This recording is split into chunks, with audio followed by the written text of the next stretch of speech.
Muy buenas noches, amigos y compañeros de la Casa del Pueblo de Miraflores. Bienvenidos una vez más a nuestro auditorio y a participar de nuestro ciclo de temas internacionales que conduce nuestro querido y compañero José Antonio Torres Iriarte. Hoy día tenemos un gran invitado, tenemos a Bruno Ayala Bellido. Segundo apellido no me alcanzó no hay problema, disculpa que se pida la repetición del mismo. Bueno, José Antonio, sí. Hace las presentaciones del caso, por favor, te voy a agradecer. Bueno, muchas gracias por la oportunidad. Es grato siempre participar en el Comité Aprise Miraflores bajo el liderazgo de Fernando Lindo, y efectivamente esta noche nos hemos propuesto abordar de una manera sumaria, de una manera muy escueta, si fuera el caso, dos conceptos, ¿no? La guerra y la paz. Entre la guerra y la paz, como conceptos generales, y pensé que Bruno Ayala era una de las personalidades que podía acompañarnos en la mesa, porque él escribe con regularidad columnas de opinión para el diario La Razón y otros medios nacionales, y es su opinión siempre solicitada y tomada en cuenta en espacios digitales, radiales, televisivos. Y más aún agradezco la presencia de Bruno Ayala porque se acerca a un partido histórico como el APRA con el respeto, la consideración y el aprecio que muchos ciudadanos en el país tienen por el partido y el gran movimiento que fundó Víctor Raúl Aguilar Torre. Así que me permito cederle la palabra y darle la bienvenida a Bruno Ayala para que haga una intervención de carácter general, tal vez por 15 minutos o tal vez 20 minutos si el caso lo exige, ¿no? Muchas gracias. Quiero agradecer al comité del APRA de Miraflores esta cordial invitación. Para mí es un verdadero honor. Yo estudio y veo el tema internacional con gran prolijidad, pero también soy un amante de la historia, y para mí las figuras de Aya de la Torre, del mismo presidente Alan García, son dignas de mucho estudio y mucho análisis, porque de alguna manera han marcado la historia, repito, de nuestro país. Yo siempre me refiero a Alan García como una persona, tal vez el último político de este país que tiene una visión de bosque y no de árbol, ¿no? Siempre miraba, y recuerdo mucho eso, y a veces hasta me critican, yo sin ser aprista, me critican, me dicen, oh, es aprista porque habla de Alan. Hablar y reconocer los valores y las virtudes de un político no es, definitivamente no te marca como miembro de ese partido, pero sí reconoces las virtudes profesionales y de liderazgo que Alan García tuvo, sobre todo en su segundo gobierno, y que de alguna manera marcaron el desarrollo de este país. Gran parte de la solvencia macroeconómica que tenemos ahora la tenemos en base a lo que cimentó ese segundo gobierno de Alan García. Dicho esto, nuevamente agradezco la invitación, para mí es un honor nuevamente.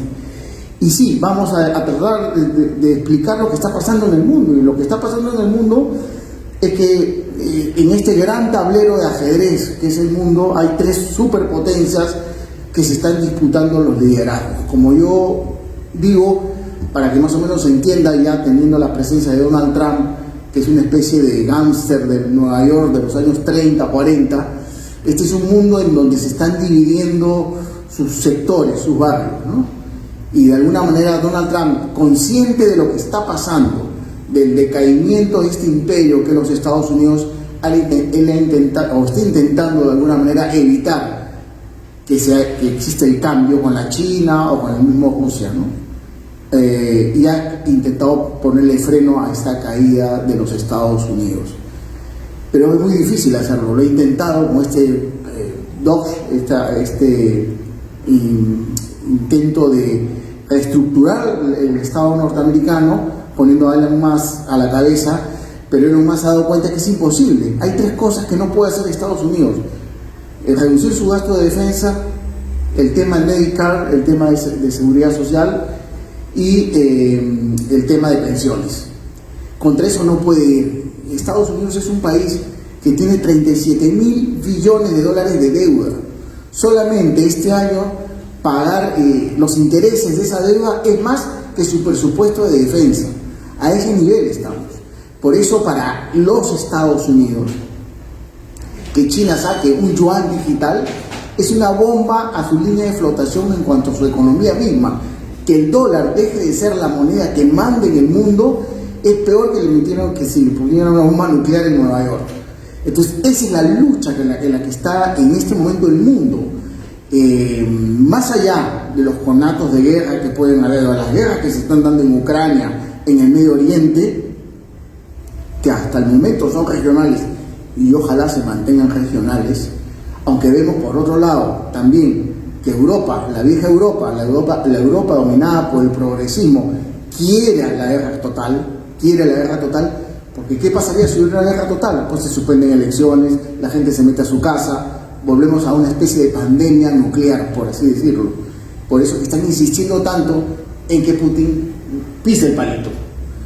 Pero Putin es un personaje que tiene pues entrañas de hielo, como yo digo, ¿no? Entrañas de hielo, no va a pisar el palito, no le va a dar el gusto de que se haga una gran guerra nuclear, ¿no? Y eso porque eso sería el fin del mundo. Pero sí existen poderes atrás de Trump, como la industria militar, el Estado profundo y el progresismo, globalismo mundial, que están interesados en que exista una gran guerra, porque para ellos esta gran guerra significaría redefinir el mundo nuevamente y mantener a Estados Unidos en la supremacía del mundo. Esos son los niveles que estamos manejando, ¿no? Por otro lado, tienes a Putin, que para él la gran desgracia que le ha pasado a Rusia es la pérdida de las fronteras de la Unión Soviética. Y de alguna manera él quiere recuperar algo de esas fronteras. Ya perdió los países bálticos, Lituania, Estonia, Letonia, que están ahí pegados a él, y no quiere perder Ucrania. Y ahí hay que hacer un análisis que no sale mucho en la prensa. Quien ha forzado esta situación hasta el límite es la misma OTAN. Si la OTAN hubiera respetado sus fronteras originales, promesas que se le hicieron a los rusos desde siempre, no nos vamos a mover, no vamos a asimilar a tus países de tu órbita, nada de esto hubiera pasado. Han estado asimilando, en un momento dificilísimo para Rusia,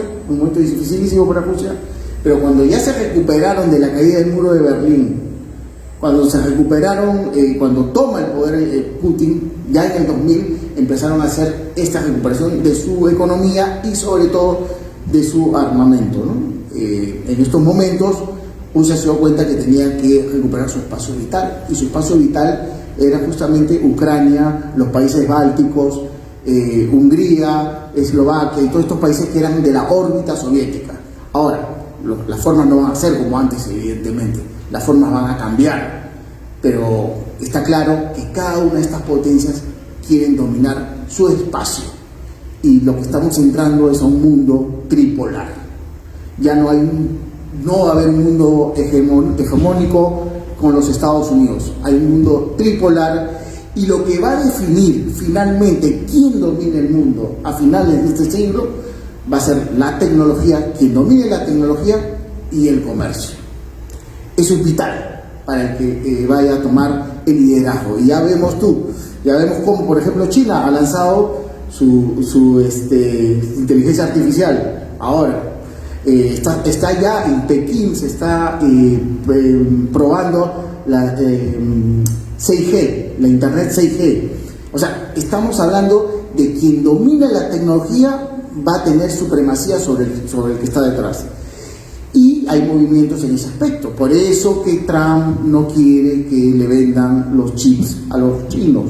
Por eso es que Estados Unidos le ofrece a Taiwán que mueva sus fábricas de microchips, nano microchips pequeñísimos, los mueva hacia los Estados Unidos. Les va a pagar inclusive para que se muevan. Porque además, finalmente, Taiwán es una moneda de cambio. Porque cuando las papas quemen y cuando Donald Trump, me parece fuerte lo que voy a decir, empieza a cambiar cartas, como a él le gusta mucho hablar de cartas, digo, yo tengo esta carta, Taiwán, ok, yo quiero mi carta que se llama Venezuela, por ejemplo. Ese es el juego en el que estamos en este momento. Y el otro gran juego que se está dando es en el Ártico. A raíz de este cíclico calentamiento que existe, porque hay que ser claros, tampoco vamos a caer en lo que es la religión climática. No es que el mundo se va a acabar, estos cambios de clima se dan periódicamente cada 100, 200, 300 años. Bueno, entramos en una etapa de un calentamiento en donde las rutas del Ártico se van a poder navegar todo el año. Eso cambia todo el escenario político. Por eso que Trump está tan interesado en Groenlandia, porque quiere tener una presencia real en el Ártico. Porque eso significa que te vas a poder obviar, por ejemplo, el canal de Suez. Entonces, si hay una supremacía rusa o china en el manejo del Ártico, el comercio lo van a manejar ellos. Es por eso que Trump tiene tanto interés en tener a Groenlandia de su lado, o que Groenlandia sea parte de los Estados Unidos. Son jugadas interesantísimas que se están dando en el mundo. Otra de las cosas interesantes que está pasando en el mundo es, por ejemplo, la independencia real que ahora tiene el África, ¿no? Justo estaba leyendo ahora, hay un presidente de Burkina Faso, Touré, es un joven de 36, 37 años, que los ha mandado a volar a los franceses y a los ingleses, porque toda la vida los han explotado, toda la vida, y ellos de alguna manera recién en África han tenido una independencia con la presencia de los chinos y de los rusos. Ahora, dirán, pero también son imperios. Bueno, pero por lo menos les están dando una alternativa distinta a lo que le dan los franceses y los ingleses. Y es por eso que ellos están tan agradecidos. Lo vimos a este presidente Touré en el Día de la Victoria, hace poco, en Moscú, junto a Putin. Es lo que pasa, así se está, por eso que lo odian tanto a los rusos y a los chinos en algunos estamentos del progresismo, porque les están quitando inclusive el imperio, el territorio del África y todas sus riquezas que eso significa. Esos son los movimientos que se dan. ¿Cuáles son las alternativas? Es bien difícil ver lo que pueda pasar. Estamos viendo lo que está pasando ahora en Los Ángeles. Yo creo que Donald Trump debe bajar un par de cambios en muchas dinámicas que está haciendo en el mundo, porque se le puede escapar, puede perder sobre y cabra. Se está hablando inclusive hasta de un impeachment, ¿no? Es un sistema por el cual lo pueden sacar de la presidencia.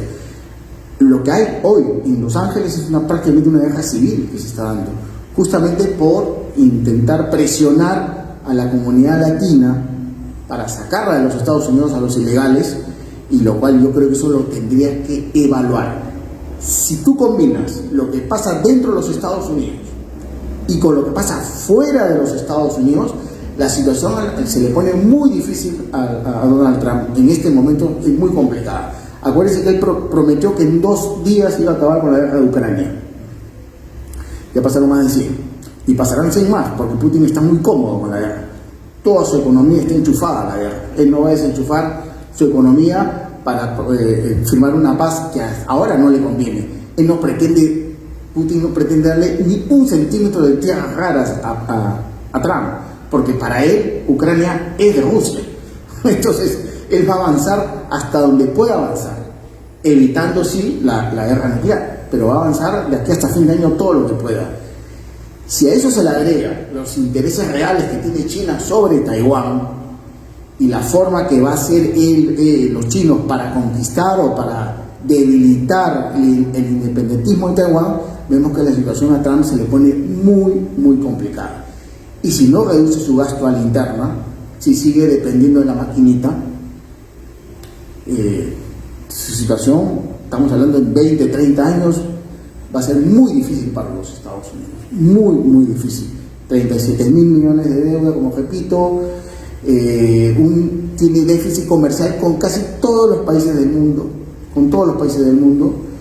y una oposición liberal, para la izquierda en los Estados Unidos se llama liberal, que es muy fuerte, ¿no? Muy fuerte, y sobre todo la infección que tiene la juventud de los Estados Unidos con la cultura woke y todo este tema que ha debilitado el cimiento básico de cualquier sociedad, que es la familia. Ese es un grave problema que tienen los Estados Unidos y muchos de los países de Europa. Hay un factor adicional, la invasión del Islam a Europa, que eso ya lo podríamos ver tal vez en otro momento, pero es muy grave lo que está pasando en Europa con la entrada del Islam a países como Alemania, Francia, la misma Inglaterra. España va a cambiar definitivamente. Si es que no hacen algo urgente ya, podemos estar hablando de una Europa tomada por el Islam dentro de muy poco. Bueno, muchas gracias, Bruno. Creo que has hecho una presentación de carácter general La dinámica de esta conferencia es alternar con Bruno. Ahora voy a hacer uso de la palabra y luego tendremos seguramente una segunda o tercera ronda y luego la participación de ustedes. Creo en términos generales que la humanidad a lo largo de su historia, sobre todo en los últimos siglos, ha estado marcada por la guerra o por la paz, por el colonialismo, el neocolonialismo, el imperialismo, el neoimperialismo, y el sector de defensa en los países desarrollados ha sido determinante como factor económico, ¿no? Cuando se analiza la historia de los Estados Unidos, se dice que la Gran Depresión de los años 30 concluyó con la Segunda Guerra Mundial, porque la participación de los Estados Unidos a partir del ataque a Pearl Harbor en el diciembre del 41 hizo que la maquinaria industrial vinculada al sector de defensa multiplicara el Producto Bruto Interno, diera empleo pleno a la población, incluso a las mujeres, que reemplazaron a los varones en los grandes talleres y en las grandes fábricas de Norteamérica. Y hay que entender ese proceso de guerra y paz como parte de una dinámica que responde a diversos intereses geopolíticos, económicos, financieros, y el mundo de los últimos 30 años ha estado marcado por la globalización.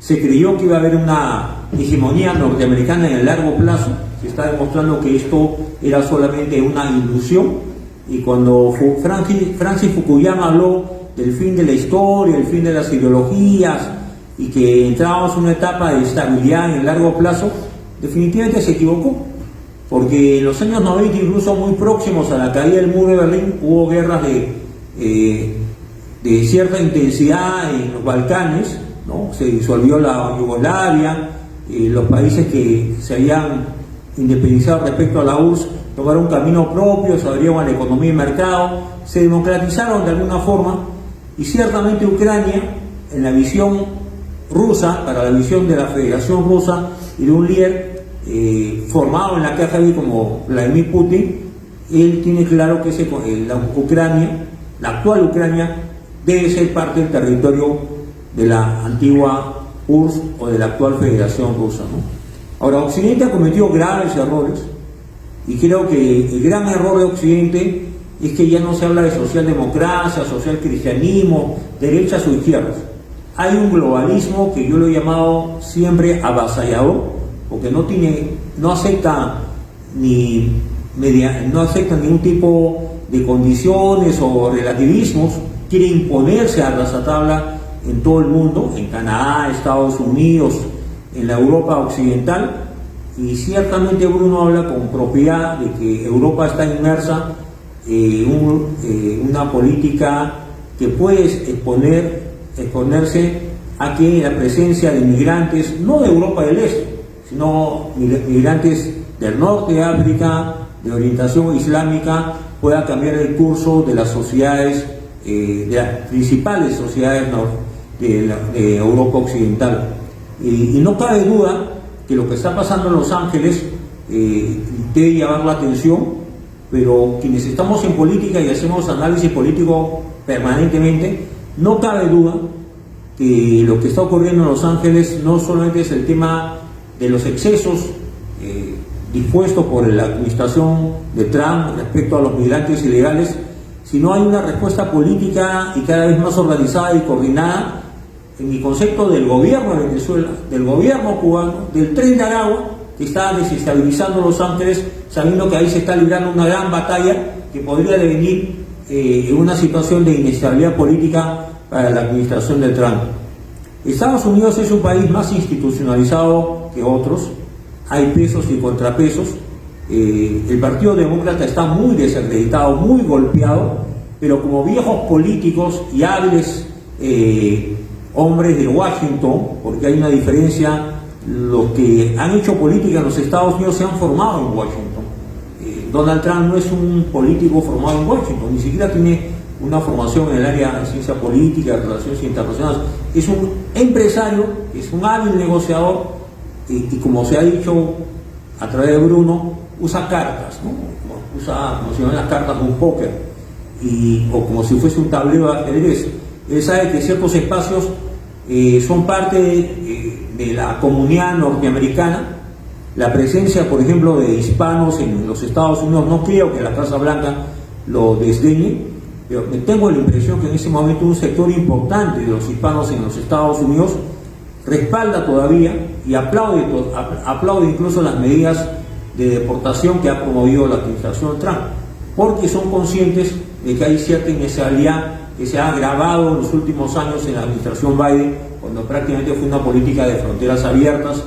Y nadie va a imaginar, cuando hemos visto por televisión que decenas de miles de inmigrantes, en caravanas de inmigrantes, ¿no?, se desplazaban de Panamá por Centroamérica, luego ingresaban al territorio mexicano, luego cruzaban la frontera en medio de las mayores adversidades.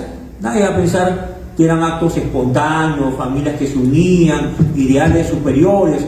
Era un plan. Y el plan era ingresar al territorio norteamericano para desde adentro socavarle con la democracia norteamericana. Y yo creo que en ese sentido esta cultura del globalismo, ¿no?, que está vinculada a la Agenda 2030, que siempre es bueno repetirlo, ¿no?, porque la Agenda 2030 con 17 puntos esenciales parecen todos buenos deseos, una declaración de buenos propósitos, pero en su implementación han habido, excesos, ¿no?, incluso inaceptables, que han tenido como claro propósito multiplicar el tipo de familias, multiplicar el número de géneros, hablar entre los niños que no llegan ni siquiera a los 12 años del cambio de sexo, de hablar de la multiplicidad de matrimonios o uniones de personas del mismo sexo. Y creo que todo eso está socavando los valores fundamentales de Occidente, que eran los valores fundamentales de una cultura de la que nosotros somos parte, que no podemos tampoco soslayar. Y creo que esto responde a un plan clarísimo de una izquierda liberal norteamericana, canadiense, europea, que ha creído que en este mundo más abierto, más próspero, con menos pobreza en el mundo africano, en el mundo latinoamericano, en la Europa del Este, porque hay menos pobreza que hace 30 años, pero sin embargo hay menos valores, menos principios. Y no es que nosotros pensemos que el mundo debe ceñirse a los dictados del Vaticano, ¿no?, donde hay un papa norteamericano y de nacionalidad peruana, León XIV, sino que el mundo ha perdido a veces la brújula, el sentido común y el sentido de la responsabilidad. Creo que Donald Trump es un político pragmático, es un nacionalista, es un imperialista, tiene una vocación imperialista. No lo dudo, y en ese sentido el aprismo que insurge en América Latina con un discurso antiimperialista e integracionista debe entender mejor el proceso y el fenómeno Trump como parte de un proceso al interior de la sociedad norteamericana. Y también tenemos que tener respuestas en América Latina. Entonces, la guerra y la paz puede estar en manos de las grandes potencias, Estados Unidos, la Rusia de Putin o la República China, ¿no?, del partido único, sin libertades y regida por ciertas reglas de carácter general. Pero China tiene una ventaja respecto a Estados Unidos: no tiene un quiebre de su cultura, no hay una desnaturalización de la cultura china. Los valores chinos, los valores tradicionales están vigentes, son casi inalterables. En la Rusia de Putin no entra la ideología de género, en la Rusia de Putin no entra el globalismo, no se aceptan las ONGs caviares, no se acepta la Agenda 2030, ¿no? La Iglesia ortodoxa que rige o tiene una gran aceptación en la Rusia actual se ciñe a los grandes valores tradicionales del cristianismo, ¿no? Entonces, quienes están en crisis, y yo creo que hay que decirlo en voz alta, es Occidente. Es una crisis de degradación, de pérdida de valores, de principios, ¿no? Y si vamos al plano del estado de bienestar, que se construye después de la Segunda Guerra Mundial para darle solidez, ciertos principios de equidad a una sociedad de posguerra, hablo de toda la Europa que estuvo de un lado o de otro lado de la guerra, se construyó un estado de bienestar Sin embargo, ese estado de bienestar ha resultado con el tiempo deficitario, ineficiente, poco productivo. Europa cada vez tiene menos peso en la economía industrial del mundo. La Alemania, primera economía de la Unión Europea, se está desindustrializando, no tiene la presencia que tuvo hace 30 años en la producción industrial mundial o en el comercio mundial, ¿no? La unificación alemana también tuvo costos. La Alemania occidental tuvo que asumir los costos de esa unificación, porque eran dos economías con bastantes diferencias en su potencial, y entonces estamos ante un mundo distinto, ¿no? Creo que además la Unión Europea, tal como se planteó, se ha burocratizado. Hay un Parlamento Europeo con 750 parlamentarios que representan a los 27 estados de manera proporcional en función de la población. Hay una Comisión Europea, hay una burocracia dorada en Bruselas, ¿no? Los estados de la Unión Europea tienen una soberanía limitada, y el euro, si bien aparentemente goza de cierta estabilidad, no es una moneda que haya logrado desplazar al dólar o a otras monedas fuertes a nivel global. Creo que uno de los lastres de Europa en esos tiempos es haber diseñado mal la Unión Europea, haber fracasado con el estado de bienestar, no haber hecho las reformas necesarias para hacer de la economía europea más productiva. Y además de eso, la situación del globalismo está afectando tanto y está generando que la derecha avance en Alemania, que la derecha avance en España, o avance en la Francia, o avance en otros estados de la Unión. Entonces, hay países como Hungría, que tiene un gobierno y otra línea política, Polonia, la propia Meloni en Italia, ¿no? Y Vox en España, ¿no?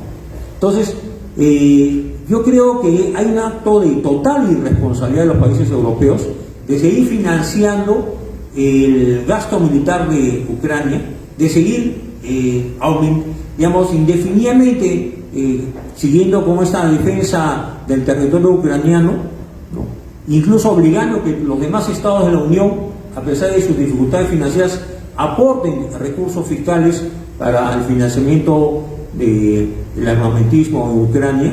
Y por cierto, aunque parezca mentiras, pareciera que Putin, siendo un tirano, siendo un hombre de una cultura poco democrática, sin embargo tiene más juicio en un escenario en el que Europa impulsa la guerra, la exacerba, ¿no? Ayuda a Ucrania indefinidamente, y mientras que Putin, y tal vez sin importarle las consecuencias que podría tener una hecatombe nuclear si se presentara el caso en los próximos meses, o tal vez en el próximo año. Entonces, un llamado a la reflexión. Creo que van a haber grandes cambios políticos en la Europa occidental. Creo que China avanza evitando desafiar a Estados Unidos en el plano militar, aparentemente, avanza tecnológicamente, avanza en el plano comercial, avanza en América Latina, avanza en el África. Y ciertamente, si los países del África, que han sido expoliados por los europeos a través del colonialismo y de las décadas del 60, 70, las últimas décadas, porque la presencia europea no dejó, a pesar que lograron los estados del África ser independientes y soberanos, la presencia francesa, inglesa se hizo sentir, ¿no?, en Europa. Y ciertamente ahora surge una corriente de opinión en el África que se siente mejor tratados por la República China, que ha ingresado en el plano de la infraestructura, los recursos naturales, las grandes inversiones o los préstamos que está otorgando a los países del África. Entonces, en esta primera parte creo que es importante reconocer que el mundo no es ya unipolar, tampoco es bipolar como lo fue hasta el 89, tiende a ser multipolar. Claro, hay una primacía norteamericana aún, porque el poderío militar norteamericano no supera largamente al ruso o al chino hasta ahora, y ciertamente Rusia pretende retomar posiciones, y hay una larga tradición histórica en la Rusia de los siglos pasados, y creo que Putin encarna ese propósito. Ahora, Rusia tiene un gran problema, tiene un extenso territorio, pero tiene una escasa población, tiene solo 150 millones o algo más o algo menos de habitantes, y ese es un problema. Y el otro tema es de que la República China, si bien no tiene libertades, ni democracia, ni separación de poderes, está avanzando porque se lo ha permitido Occidente y se lo ha permitido los Estados Unidos, y porque en América Latina ha encontrado aliados estratégicos, ¿no? Y ahí viene este asunto que yo quiero resaltar en esta parte final de mi intervención. No desliguemos lo que está pasando en Colombia, el atentado del último sábado contra el senador Uribe. No desliguemos el atentado de Donald Trump ocurrido en plena campaña el año pasado. No olvidemos lo que pasó con un candidato ecuatoriano en agosto del año pasado, ¿no? O hace más de un año incluso. Y además no olvidemos que el propio Jair Bolsonaro fue acuchillado en plena campaña en el 2018 en el Brasil. Entonces hay un modus operandi de la izquierda latinoamericana, ¿no?, para no aceptar rivales, no aceptar oponentes. Y la gran preocupación es que en el Perú, que estamos iniciando un año electoral, puedan haber algunos indicios de violencia política en contra de candidatos no de la izquierda, sino de los sectores de la derecha, e incluso del APRA. Porque es bueno siempre recordar que quien puso el pecho y enfrentó a Sendero Luminoso en el plano sindical, político, ideológico, fue el APRA. Y Sendero asesinó, no que en la lucha igual, paritaria, nos enfrentamos a Sendero, no. Ellos asesinaron a más de 1.200, y algunas veces se habla de mucho más, dirigentes, militantes de base, líderes sociales del APRA de la generación de los años 80, que mermaron seguramente la fuerza política y orgánica de un partido histórico. Entonces, no podemos enseguecernos. El Tren de Aragua está en el Perú, el Tren de Aragua está en Latinoamérica, y el Tren de Aragua está en los Estados Unidos. Y Los Ángeles es solamente un indicio, como fue el caso de las protestas que se derivaron de la muerte de este afro norteamericano en plena pandemia en el 2020. Le cedo la palabra nuevamente a Bruno, porque creo que hay varios temas para seguir desarrollando y luego ampliar algunos aspectos que son parte del análisis que pretendemos hacer esta noche. Bruno, por favor. Gracias. Yo quería tocar brevemente cuál es la función del Perú en este tablero geopolítico, ¿no? Porque realmente esa frase cliché, el Perú es clave, en realidad sí, el Perú es clave. En este momento sí lo es. Con una macroeconomía súper sólida, con un sol que es el dólar de Hispanoamérica, el Perú está en una situación envidiable. Escribí una columna hace poco que se llamó Xi Jinping juega ajedrez, Donald Trump juega póker. Sí, son dos juegos que hay que tener mucha sagacidad, pero claro, el ajedrez es más pensante, el otro es más del azar, ¿no?, de apostar, de pagar por ver. En ese trance está el Perú, en este juego geopolítico donde es vital, con la presión que han metido los Estados Unidos al Canal de Panamá, obligando prácticamente a que la logística china, que era la que dominaba el canal, se ceda nuevamente a los fondos internacionales para Estados Unidos dominar el Canal de Panamá, ha resaltado nuevamente la necesidad que tiene China de tener un corredor que vaya desde el puerto de Santos, pase por Chancay y termine en Shanghái, y de ahí a todo el sudeste asiático, donde está el futuro, donde está la economía. Ya no es el Mediterráneo, ya no es el Atlántico, es el Pacífico, donde se va a definir lo que queda del siglo. Cuando yo hablo de estas cosas, hablo de 20, 30, 40 años, me dice, pero eso es muy lejano. Nuevamente recuerdo a Alan García, hay que mirar siempre el bosque. Las cosas, claro, para nosotros ya lo verán nuestros hijos o nuestros nietos, pero el mundo funciona de esa manera, hay que ver el futuro. Ya no llegaremos nosotros a fin de siglo, pero está claro que va a haber un cambio de dominio. ¿Por qué creen que se unió China con Rusia? Cuando eran enemigos intratables. Henry Kissinger decía, nunca dejen que China y Rusia se hagan amigos. Ellos tenían sus diferencias y había que mantenerlos así. Bueno, gracias a papá Biden, estos dos gigantes se han unido. Y es por eso que Rusia ha podido saltar todas las cuestiones económicas, todos los problemas que le hacían con el SWIFT, con todo el tema comercial. Quien le compró, quien lo ayudó, entre China, India y Brasil, han creado un nuevo estándar de comercio. O sea, es posible vivir, comerciar sin los Estados Unidos. Grave. Eso es muy grave para los Estados Unidos. Y es por eso que viene lo del ataque a la moneda, al dólar. No van a lograr, mañana no se va a acabar el dólar, mañana no va a dejar de ser Estados Unidos la primera potencia del mundo, pero en 20, 30 años la foto puede ser distinta. Estamos en ese proceso. Los imperios demoran en caer, el imperio romano demoró muchísimo, el imperio inglés también demoró, es cuestión de tiempo. Lo que pasa es que en geopolítica 20, 30, 40, 50 años son 5 segundos para nosotros, es cuestión de tiempo. ¿Qué tiene que hacer el Perú? Yo siempre digo, perfil bajo, siempre el perfil bajo, porque el Perú está en una situación envidiable en este momento.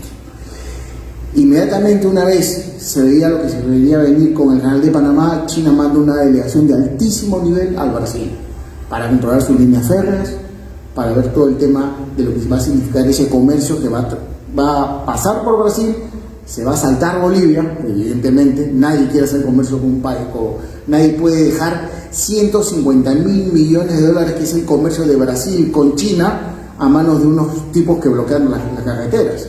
No hay forma que eso hagan, por eso que se va a saltar Bolivia. Y nosotros le vendemos al sudeste asiático en general 40.000 millones. O sea, estamos hablando que es un comercio que se podría duplicar o triplicar en los próximos años.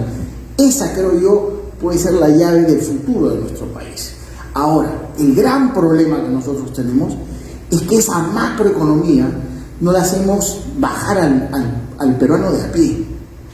Ese es un tema que tenemos que dilucidar y ese es un reto que tienen los partidos políticos ahora. Pero los reales partidos políticos, no las franquicias, no los fried chicken que andan representando candidatos a la presidencia. Partidos como el APRA, como el Popular, se tienen que reivindicar con el pueblo peruano y tienen que realmente presentar propuestas serias, porque la democracia se sustenta en los partidos políticos, no en las franquicias políticas, como yo siempre digo, y me burlo de alguna manera, porque ahora con un poco de dinero armas tu franquicia, presentas tus padrones y tienes un partido político y ya, listo, ya a presentarse al Congreso, y ahí estamos viendo lo que está pasando, y esa es una autocrítica que tienen que ser también los partidos políticos de tradición en nuestro país. ¿Cómo han dejado que esta vorágine de la prebenda política los golpee y no tener la capacidad de respuesta? Ese es un análisis que se tiene que hacer con mucha profundidad. Ojalá que podamos cambiar esa situación, porque la macroeconomía boyante que tenemos ahora no va a ser para toda la vida. Ya nos salvamos una vez. ¿Ustedes no creen que Castillo no hubiera manoteado esos 80.000 millones de dólares que tenemos en el Banco Central de Reserva y hubiera hecho una fiesta interminable por los próximos 10 o 15 años y ahorita estaría Castillo? Ahorita estaría Castillo, pero lo que pasa es que le faltó capacidad. Pero mira lo que está pasando en Colombia, mira lo que ha pasado en Cuba, Venezuela, Nicaragua, lo que intentaron hacer los Kirchner en Argentina, la fiesta interminable que seduce a la gente, el regalo fácil, el bono, la ayudadita, y después votan por ti toda la vida y te quedas en el poder. Nosotros hemos tenido la suerte, pero 2 veces suerte no vamos a tener. Entonces, esta elección del 2026 es fundamental para darle un cambio al Perú, un giro, reducir el aparato del Estado. ¿Cómo es posible que tengamos 19 ministerios? A ver, ¿cómo es posible que alguien está monitoreando lo que está creciendo el Congreso en cuanto a asesores, en gastos? Se van a hacer un club de playa. ¿De qué estamos hablando? O sea, eso va a desgastar la economía y va a desgastar el Perú. Y el próximo que venga ya no lo vamos a poder sacar en un año, se va a sacar 20 años. Y nos podemos convertir en una Venezuela. En la función estratégica del Perú, como digo, va a ser fundamental. Tenemos que ser conscientes de que tenemos que hacer un gran polo de desarrollo, un gran hub de desarrollo entre Chancay, el aeropuerto Jorge Chávez y el puerto del Callao, y que el Perú, gracias a Dios por esas cosas del destino y por la historia misma, se va a convertir nuevamente en la puerta de ingreso y en la puerta de salida de Sudamérica. Las cosas, el tiempo siempre las pone en su lugar. Chile terminó siendo lo que fue siempre, una capitanía general, y finalmente el Perú va a ser lo que ha sido siempre, un reino. En este caso, un reino del comercio y de la tecnología. Que así sea. Muy bien. Muy bien, muy bien. Creo que Bruno ha hecho un examen general y una mención de carácter geopolítico, geoeconómico, porque el Perú tiene futuro. Y es muy importante que los partidos políticos orgánicos, institucionalizados, con militantes, con historia, con ideas, con propuestas, asuman el reto del debate. Porque lo que ha pasado en la práctica es de que los partidos o vientres de alquiler, y ahora tenemos 43 agrupaciones políticas, y creo que lo menos que puede hacer en ese momento el Jurado Nacional de Elecciones es realizar una auditoría externa para determinar si los que han logrado su inscripción ante el registro de organizaciones políticas, que son más de 25 partidos en los últimos años, cumplen con las formalidades, han cumplido con la valla exigida en cuanto al número de firmas, registro de locales partidarios, estatutos, porque mi impresión general es que detrás de estos partidos no solamente hay dinero, digamos, de fortunas personales, sino que hay dinero de las economías ilegales, de la minería ilegal, del narcotráfico, de la tala ilegal, y dinero que no puede probarse que tiene un origen ilícito.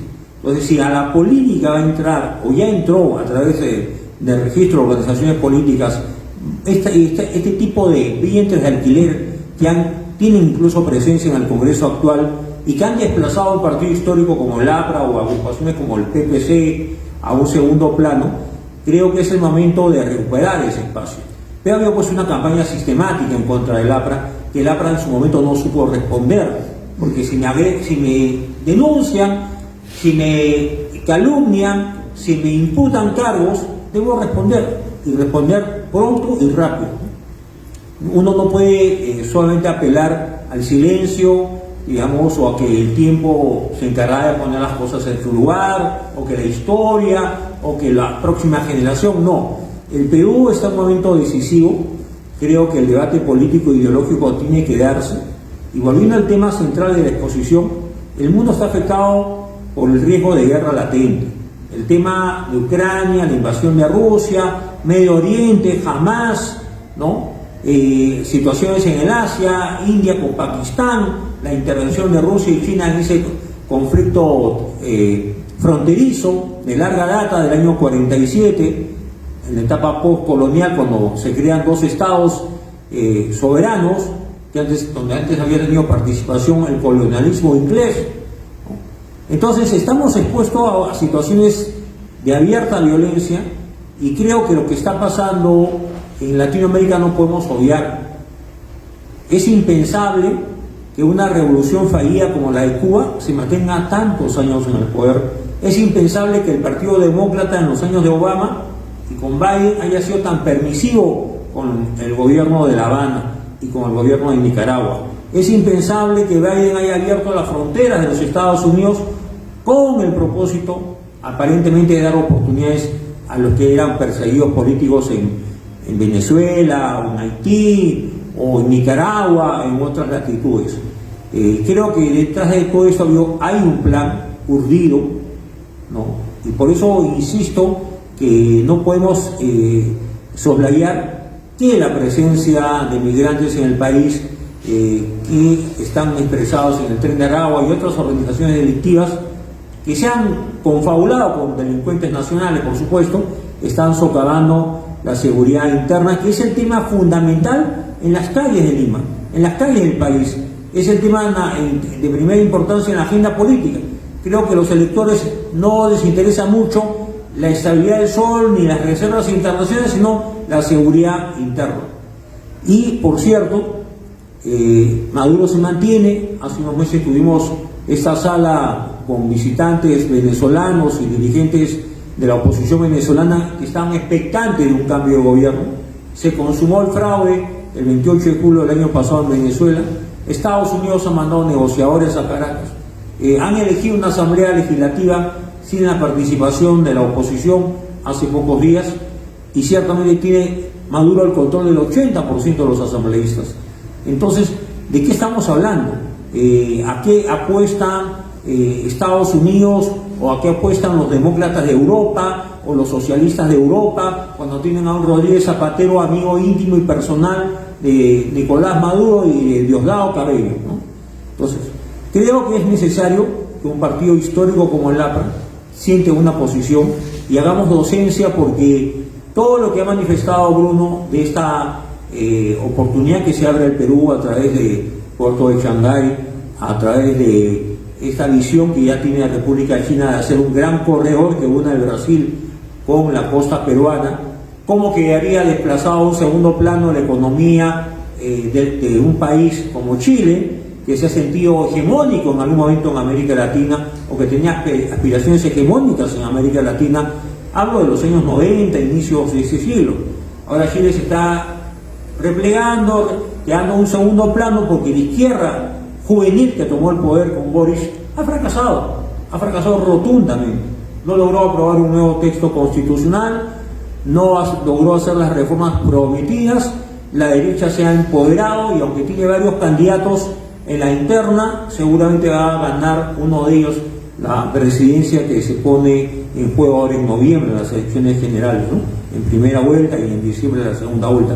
Entonces, ¿qué va a pasar en el Perú? Nos interesa a todos. Estabilidad macroeconómica es sólida, exportaciones en ascenso, reservas internacionales en un punto récord, ¿no?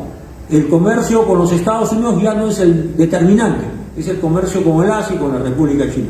Tenemos un tratado de libre comercio con la India en el corto plazo, y aunque el Perú no tiene el liderazgo de los años de Alan García y no tiene una presencia en los foros mundiales e internacionales, sin embargo somos un país ubicado estratégicamente, donde el sector empresarial aún no tiene conciencia que no puede esperar que se den los resultados electorales y luego ver qué hacemos para llegar a acuerdos con el gobierno que gane las elecciones. Creo que los sectores empresariales que tienen un proyecto nación, un proyecto nacional, deben ser parte de ese proceso, y creo que es necesario el debate en las redes sociales, tener vías de comunicación propias, multiplicar la presencia en los grupos juveniles, en los grupos femeninos, en las provincias, para que ese discurso antiminero, ¿no?, que va en contra de la minería formal y que alienta la minería ilegal y que alienta el crimen organizado y que está financiando a los partidos, no tenga éxito. Pero van a tener éxito en la medida que nosotros cedamos espacio, y en la medida que no seamos conscientes que la lucha por el poder es una lucha permanente. No es que gané la elección y ya tengo el poder. Tener la elección ganada y asumir la presidencia o tener mayoría en el Congreso no garantiza el ejercicio del poder.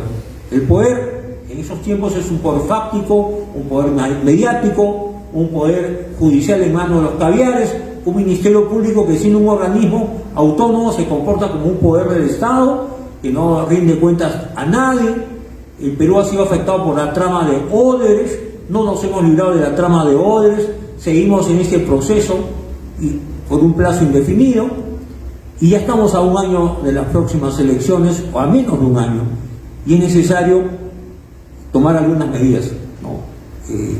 Ya en el plano nacional, insisto, que el Jurado Nacional haga una auditoría externa en un plazo breve, que se suspenda la inscripción de todos los partidos que han fraguado firmas, ¿no?, con cargo a resolver su disolución o su desafuero del registro de organizaciones políticas. No pueden competir 43 partidos sabiendo que 20 de ellos o más de 20 de ellos han fraguado firmas.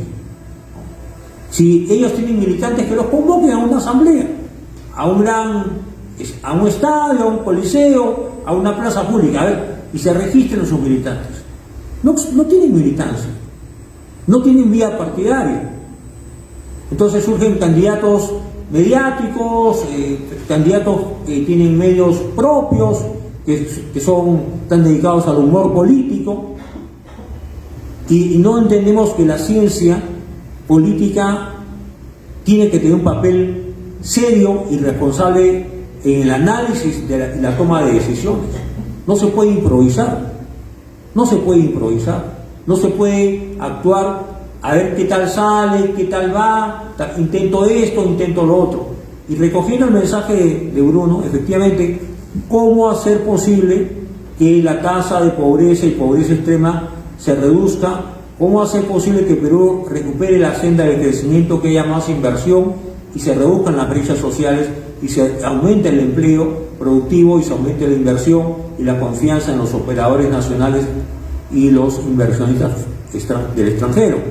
El Perú es un país con enorme potencial, ¿no? Si alguna vez perdimos una guerra con el vecino del sur, creo que el Perú tiene ahora una tarea inmensa, ¿no? Reducir la pobreza. Desgraciadamente los 5 años del presidente García no tuvieron la continuidad política. Tal vez nos equivocamos de plano cuando pensamos que un segundo gobierno exitoso era suficiente. Un partido con visión de futuro debió preparar el camino de un tercer gobierno o de un cuarto gobierno, ¿no? Y animar a sus cuadros a que hagan política y asuman el riesgo. Yo hasta ahora no entiendo cómo algunos congresistas del partido prefirieron seguir siendo congresistas que asumir la campaña electoral del 2011. Y cómo el partido en el 2011, el partido aprista, teniendo una plancha presidencial presidida por una independiente como Mercedes Arauz, que abandonó la campaña en la víspera del cierre de las inscripciones, quienes se quedaron en la brea, que eran Velázquez Tesquén y Nidia Vilches, debieron continuar. Si ahora tenemos en el Palacio de Gobierno a quien era parte de una plancha incompleta, era la plancha de Castillo, Boluarte y Cerrón. Cerrón no fue retirado por el Jurado Nacional porque tenía una sentencia condenatoria, y sin embargo eso no impidió que la señora Boluarte y el señor Castillo hagan campaña nacional y logren ganar las elecciones, en elecciones muy discutibles, ¿no? Que no voy a analizar en ese momento. Entonces, creo que es muy importante tener confianza, tener retos, asumir responsabilidades, no correrse a las obligaciones. No podemos tener el empleo parlamentario como una forma de vida. Quienes estamos en política no estamos para tener la condición de senador o diputado como una forma de empleo. El empleo nuestro debe ser otro.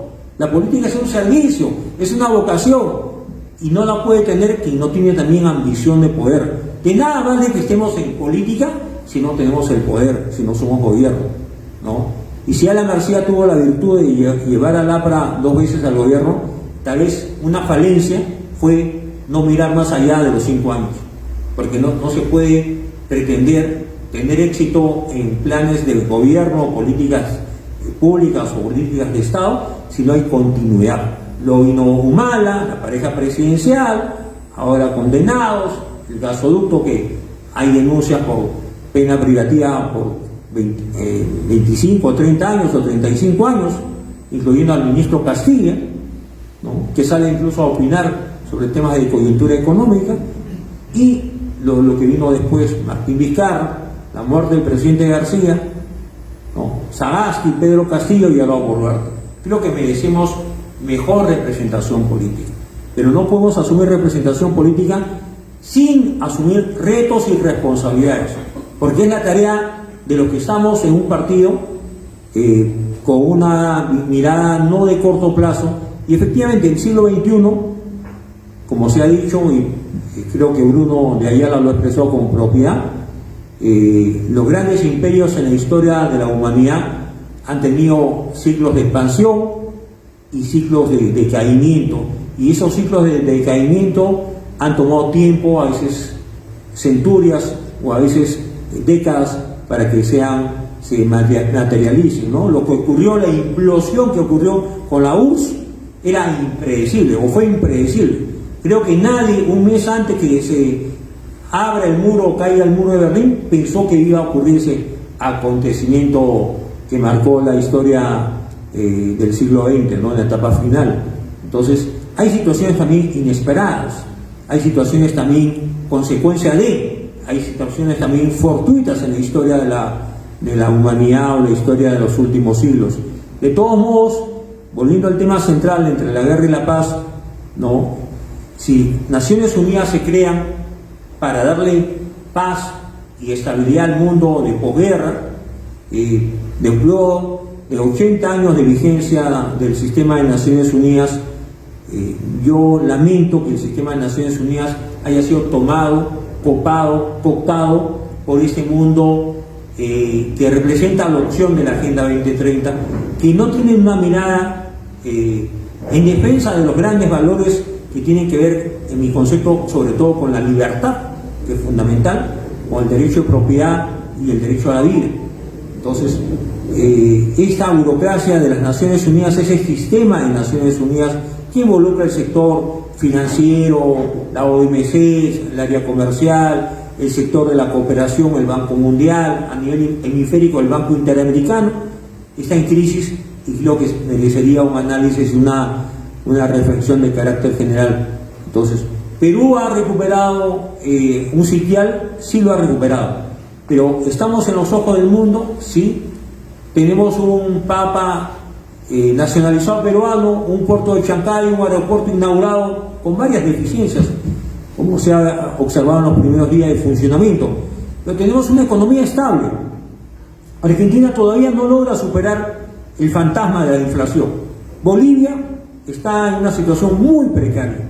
Evo Morales insiste en ser candidato presidencial, a pesar de que está impedido de serlo y tiene sentencias condenatorias o orden de ser detenido por crímenes en contra de menores de edad, ¿no? Sin embargo, él juega, como juegan todos los radicales de izquierda, al caos, al desorden, a la marcha, al bloqueo de carreteras, a la victimización. Y luego tenemos a un Maduro que parece invencible, ¿no? Y a un Petro que ante un atentado criminal, en vez de condenarlo, reprobarlo y pedir una investigación, habla del derecho del niño. Hay que proteger al niño, hay que proteger al agresor, debe ser de una familia pobre, una familia humilde, hay que entenderlo. Entonces, y ante eso, vía militares y policías de Colombia, tal vez por un sentido de disciplina, no expresar ninguna observación, ¿no? Porque todo esto es una cosa urdida, un plan. ¿Por qué no fue un mayor de 20 años? ¿Por qué no fue un mayor de 30 años? ¿Por qué elige una persona menor de 16? Que seguramente, como no tenía la habilidad en el manejo de armas, no logró su objetivo, ¿no? Porque el senador ha sobrevivido al atentado. Pero esto no es casualidad, esto es un plan. No fue casualidad también que a Donald Trump hayan querido eliminarlo, ¿no? Entonces, yo temo que esta izquierda, que por momentos se silencia, se agazapa, se esconde, no responde, la caviar y la comunista estén urdiendo, porque ellos responden a planes internacionales, hacer de la próxima campaña una campaña polarizada, de debate, sí, pero sobre todo violenta, porque en medio del caos y la violencia ellos saben actuar, saben desempeñarse. Si no, ¿qué pasó en Chile en octubre del 2019? ¿O ustedes creen que lo que pasó en Chile fue que la gente harta del sistema, harta de los abusos, harta de la desigualdad, salió a protestar? Eso fue un plan.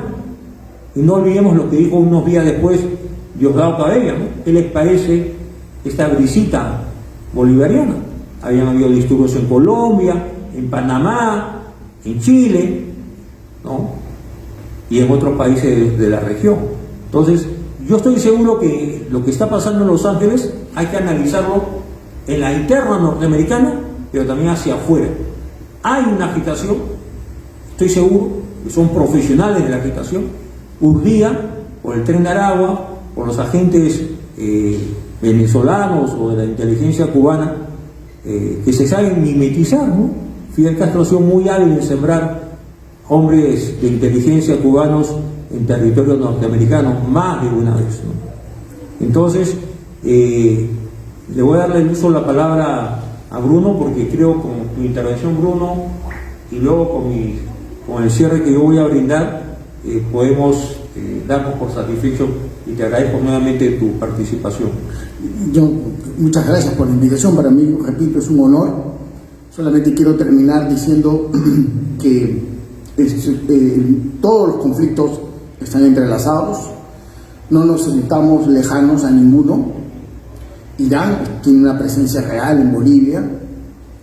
El atentado de Buenos Aires, del AMIA, fue hecho por Hezbollah a mediados de los 90. Venezuela es una zona de descanso para los movimientos islamistas. En fin, el mundo está entrelazado y somos parte de ello. Lo de Bolivia es un estado fallido que se va a terminar dividiendo, lo más probable, a corto plazo. No hay visos de solución para lo de Bolivia porque su gente está realmente mimetizada con lo que significa el narcotráfico, un socialismo pésimamente mal interpretado. Su situación es muy, muy grave y hay que estar preparado para lo que se venga después. Cuando pasó la elección de Venezuela, lo dijimos desde varias tribunas, hay que prepararnos porque se viene una segunda oleada, o tercera o cuarta, y se va a venir, y hay que tomar precauciones. Es por eso que es tan importante la elección del 2026 para el Perú.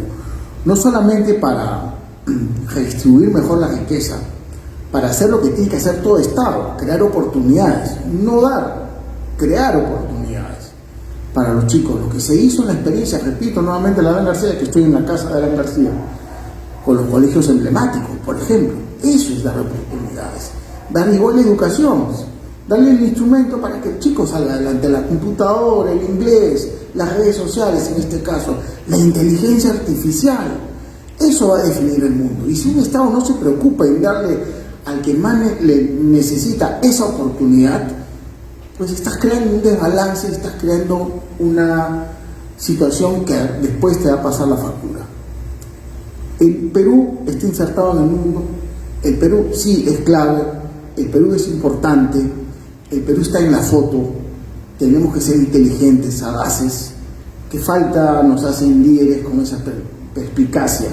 Eso es pura sangre de la política, ya no los tenemos, pero habrá que conseguirlo, habrá que buscarlo, ¿no? Y por favor, evitar votar por las franquicias electorales, por esas franquicias de partidos políticos que lo único que para lo único que sirven es para sus intereses personales, su empresa, su dinero personal, y crear un partido como quien yo creo, pues una tienda de hamburguesas. Nuevamente, muchas gracias al Partido Aprista, al Comité de Miraflores por esta invitación. Estoy a su servicio, estoy a sus órdenes para cuando me inviten. Para mí siempre es un gusto servir a mi comunidad y sobre todo estar presente en un partido con tanta historia en el Perú. Muchas gracias.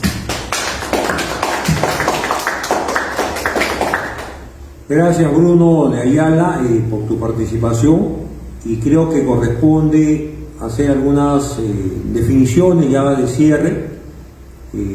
Creo que un partido de la trayectoria del APRA y de la manera como Aguila Torre, un esfuerzo personal, generacional, impulsó un movimiento continental desde el año 1924 y fue un peregrino por Centroamérica, por México, luego Rusia, la Rusia revolucionaria visitó la Europa de esos años, ¿no?, de posguerra, y cuando retorna al Perú para ser candidato presidencial en 1931, Aguila Torre recibe el encargo de las bases del APRA con un plan de gobierno, que es el plan, llamado Plan Mínimo del año 1931, que él da lectura y explica al país en el famoso discurso programa de la Plaza de Hacho de agosto de 1931.